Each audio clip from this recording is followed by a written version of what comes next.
70% anak divaksin jadi syarat pemerintah kota izinkan sekolah tatap muka.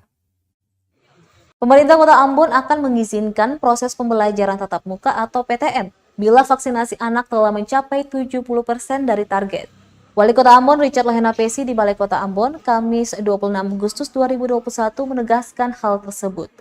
Sedangkan proses vaksinasi anak per 24 Agustus 2021 lalu baru sebanyak 10,7% atau sebanyak 3.361 anak dari target 33.000 anak. Vaksinasi menjadi penting lantaran anak merupakan kelompok rentan terpapar virus corona. Tak hanya alasan vaksinasi, saat ini lanjut Lahena Pesi, Kementerian Pendidikan, Kebudayaan, Riset dan Teknologi Republik Indonesia, Kota Ambon tak termasuk 163 kabupaten kota yang diizinkan PTM. Sementara pihak Pemkot akan mengkaji prioritas kelas yang akan memulai PTM.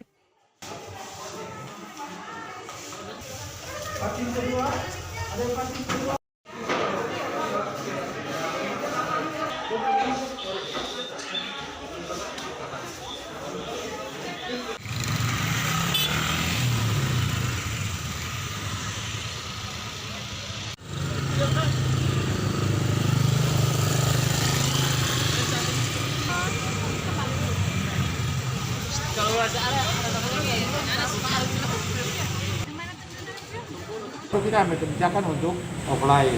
Tapi nanti saya akan lihat, mungkin dulu untuk sekolah-sekolah kelas ujian, ya itu dulu prioritas, baru bicara perlahan-lahan.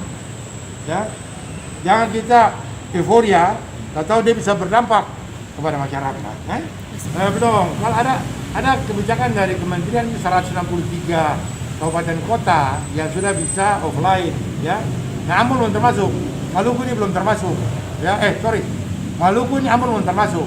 Ada yang kurang lebih ada 5 kabupaten di Maluku yang sudah, nah Ambon belum termasuk, ya. Nah, tapi itu yang saya bilang, nanti kita akan dorong pertama percepat vaksinasi buat pelajar, ya, pelajar terutama SMP, kemudian SMA.